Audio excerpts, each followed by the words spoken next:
皆さんこんにちは、さくらんです。今回はビッグビッグウォンのレインボー2 Pro を紹介したいと思います。こちらがビッグビッグウォンから発売されたレインボー2 Pro です。レインボー2 Pro にはレインボー2 Pro 単体と充電スタンドとセットになったものの2種類があります。今回紹介するのは充電スタンドとセットになったものです。動画の最後にスイッチに接続してスプラトゥーン3とパソコンに接続してフォートナイトをプレイして操作感を確認してみたいと思います。早速開封して仕様やスティック、ジャイロ感度、操作感などなど詳細を確認していきましょう。このチャンネルではゲームの周辺機器や設定方法などをたくさん紹介しています。ぜひチャンネル登録よろしくお願いします。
内容物はレインボー2 Pro コントローラー、充電スタンド、2.4GHz の USB ドングル、ジョイスティックキャップ、D-PAD ボタンキャップ、USB Type-A to C ケーブル、取扱説明書、合格証明書です。サイズは横幅約15センチ、縦幅約11センチ、厚さ約 4.5 センチです。任天堂純正のプロコンと比べるとこんな感じです。プロコンとほぼ同じサイズ感です。重さは約 254g です。対応機器は Windows、Switch、Android、iOS です。接続方法は Bluetooth 接続と有線接続、付属のドングルを使用しての 2.4GHz 帯の低遅延の無線接続です。付属されているケーブルは長さが約100センチなので、有線接続で遊ぶにはちょっと短いなぁと思いました。レインボー2 Pro には X インプットモードとスイッチモードの2つのモードがあります。接続する際に対応したモードに切り替えて接続しましょう。A ボタンを押しながらホームボタンを同時に3秒押すと、ホームランプが赤色に点灯しスイッチモードに。B ボタンを押しながらホームボタンを同時に3秒押すと、ホームランプが緑色に点灯し X インプットモードになります。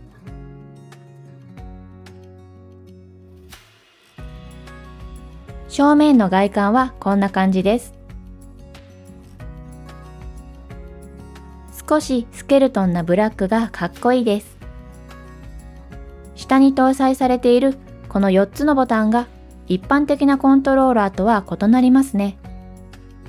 このボタンは連射、ボタンのマッピング、マクロ設定、プロファイルの切り替えを簡単に設定することができます。アプリでも同じ設定をすることができます。アプリは後ほど紹介したいと思います。また、右スティックの横にある FN ボタンは、連写の速度を変更したり、振動の強さを変更したり、パソコンの音量を調整したり、などなど、とても便利なボタンになっています。A、B、X、Y ボタンの配置は Xbox 仕様になっています。内側に小さくスイッチ仕様の配置が書かれていますね。サイズは約 9.8mm です。ツルツルしていて丸っこい形状です。押し心地はしっかりクリック感があり押しやすいです。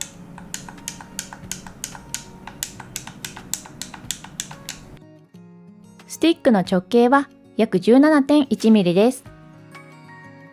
レインボー2 Pro はスティックキャップを交換することができます。高さが低いものと高いものが2種類付属されています。デフォルトで搭載されているスティックキャップは高さが一番低いですね。それぞれのスティックキャップの直径と高さはこんな感じです。スティックの形状はすべて同じで、中心がへこんでいます。素材はゴム感の強い素材で、縁にしっかり溝があります。中心にもドット模様の滑り止めがあるので、とても滑りにくくていいと思います。スティックの押し込みボタンはしっかりクリック感があります。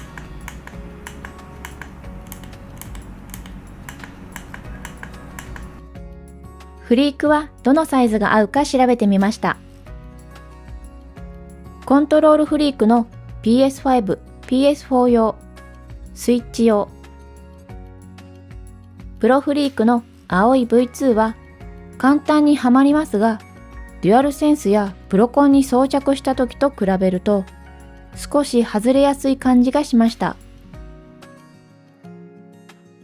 コントロールフリークの Xbox 用ははめるのに少し力がいりますが、しっかりはまるので外れにくいです。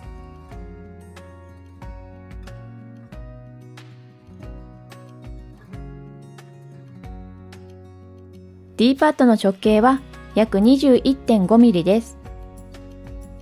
D パッドにも交換できるパーツが付属されているので、お好みで交換することができます。押し心地はカチカチとしたクリック感があり、押しやすいです。上部の外観はこんな感じです。LB、RB ボタンはサイズが大きくとても押しやすいです。カチカチとしっかりクリック感があります。個体差もあるかもしれないのですが、LB ボタンが RB ボタンよりも甲高い音がするのが少し気になりました。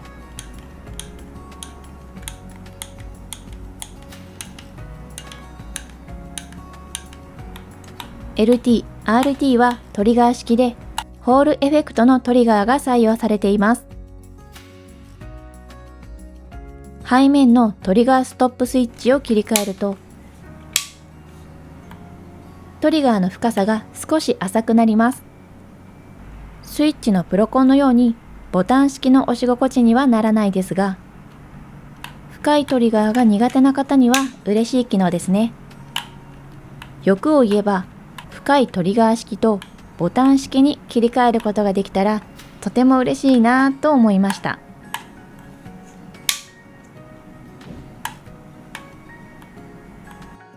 レインボー2 Pro には上部に M3、M4 ボタンが搭載されています。正面のマッピングボタンやアプリでお好きなボタンを割り当てることができます。押しやすい位置にあるのが嬉しいポイントです。カチカチとしっかりクリック感があり、押し心地もバッチリです。背面の外観はこんな感じです。レインボー2 Pro には背面ボタンが搭載されています。背面ボタンも正面のマッピングボタンやアプリでお好きなボタンを割り当てることができます。その他のボタンとは違い、マウスのようなクリック感ですが、マウスよりもしっかり押し心地があるので、誤って押してしまうことはあまりなさそうです。押しやすい位置にあり、押し心地が最高な背面ボタンです。底面の外観はこんな感じです。3.5mm のイヤホンジャックが搭載されています。2.4GHz のドングルを使うと、スイッチでもパソコンでも無線で低遅延のゲームサウンドを聞くことができます。グリップは背面一面がダイヤのような模様の滑りにくいゴム素材になっています。上の方までゴム素材なので、とても滑りにくく握りやすいです。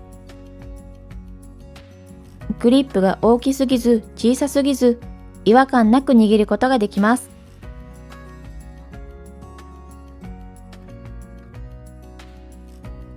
充電スタンドのサイズは横幅約 5.5 センチ、縦幅約5センチ、高さ約 3.7 センチです。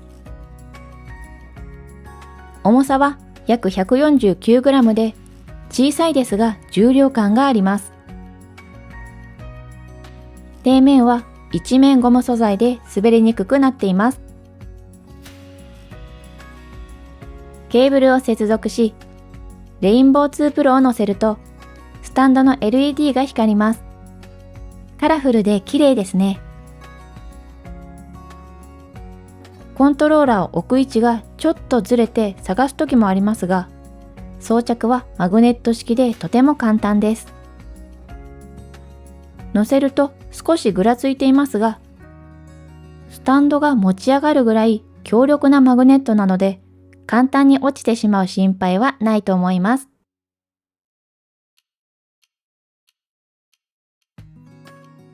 ビッグビッグフォンには専用のアプリがあります。このアプリでライティング、プロファイル、マクロの設定をすることができます。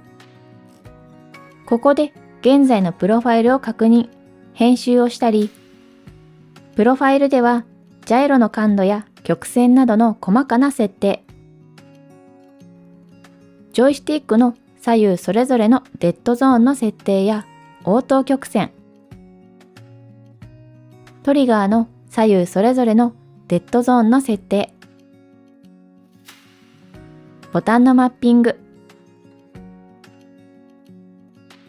連写の設定をすることができます。アプリで簡単に細かいところまでお好みの設定にできるのがいいですね。アプリとコントローラーの接続も設定の反映もとてもスムーズで優秀なアプリです。右上のもっとを押すと、チュートリアルで取扱説明書を見ることもできます。とても便利ですね。App Store、Google Play 両方とも対応しています。レインボー2 Pro を有線接続した場合のポーリングレートは 1000Hz です。ポーリングレートは1秒間に操作情報を送信する回数なので、1000Hz ということは1秒間に1000回の操作情報を送信しているということになります。試しにポーリングレートを計測してみると、このように 1096Hz と 1000Hz を超える数値が表示されました。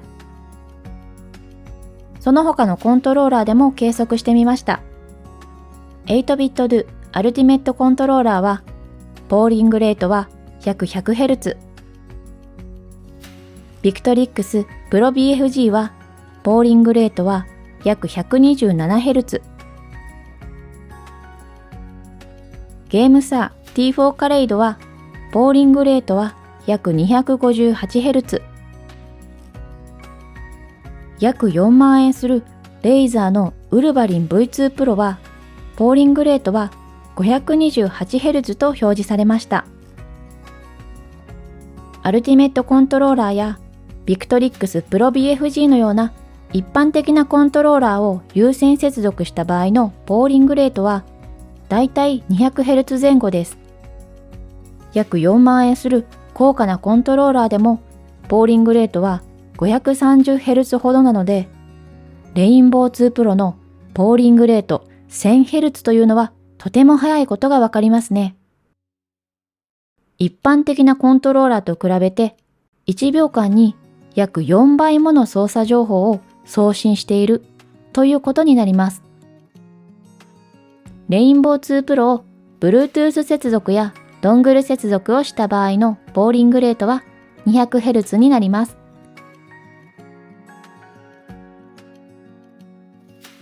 スティック感度を調べてみましょう。スティックのデッドゾーンがデフォルトでは12になっていたので、アプリで0に設定しておきます。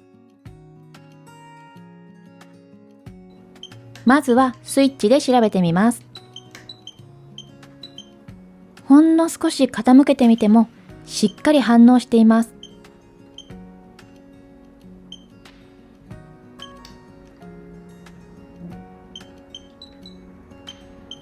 アプリで設定した通り、デッドゾーンはほぼ0と言っていいと思います。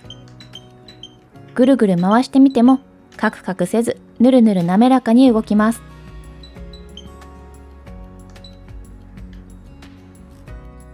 次はパソコンに接続してゲームパッドテスターで調べてみます。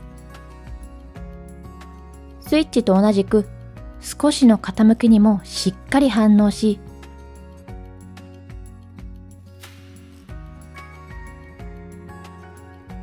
ぬるぬる滑らかに動きます。スティック感度はバッチリですね。スティックには新しいバージョンの12ビットスティックが採用されており、精度、照準が向上しているとのことです。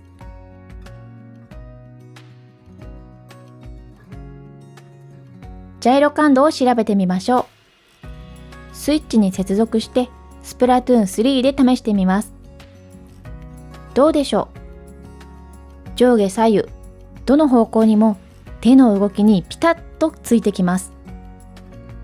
素早い動きにもしっかり反応してくれます。ジャイロの感度が良すぎて本当にびっくりしました。普段使用しているジャイロ感度バッチリのプロコンと変わりないです。いろいろなコントローラーのジャイロ感度をスプラトゥーンで試してきましたが、過去一ジャイロ感度がいいと思います。ジャイロ感度は文句なしでバッチリです。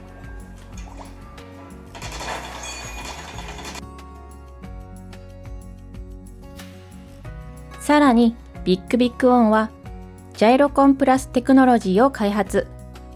コントローラーを傾けるだけでスティックを操作することができる機能が搭載されています。モーションコントロールを使用するには、アプリで設定するか、ファンクションボタンを押しながら L3、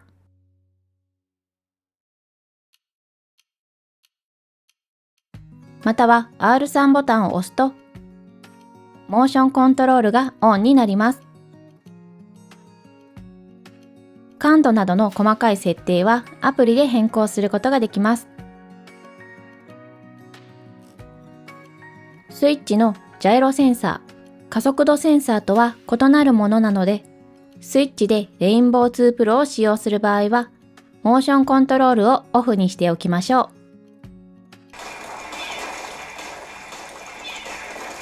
う。実際にゲームをプレイして操作感を確認してみました。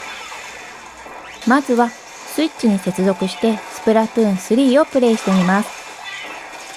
とにかくジャイロがバッチリでめちゃくちゃ操作しやすいです。ただ上部ボタンがトリガー式なので、連射が必要なパブロやボトルガイザーなどの武器にはちょっと使いにくいかなと思います。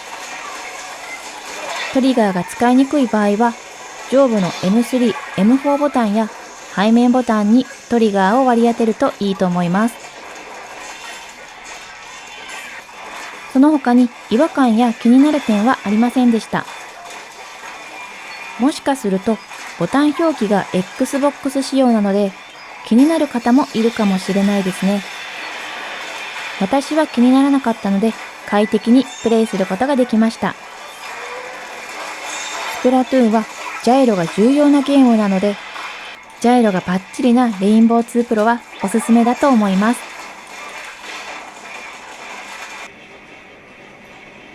次はパソコンに接続してフォートナイトをモーションコントロールを使用してプレイしてみました。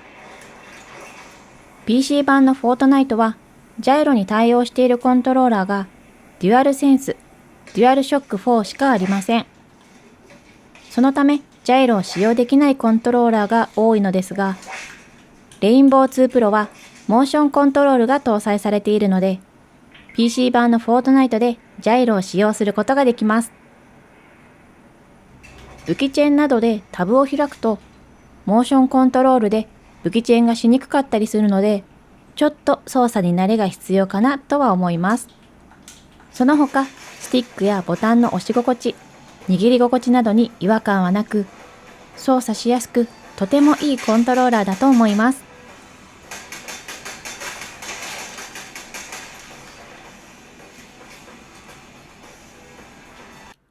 今回の動画は以上です。この動画が参考になった方は、高評価、チャンネル登録、SNS のフォローもぜひよろしくお願いします。最後までご視聴ありがとうございました。また次の動画でお会いしましょう。さようなら。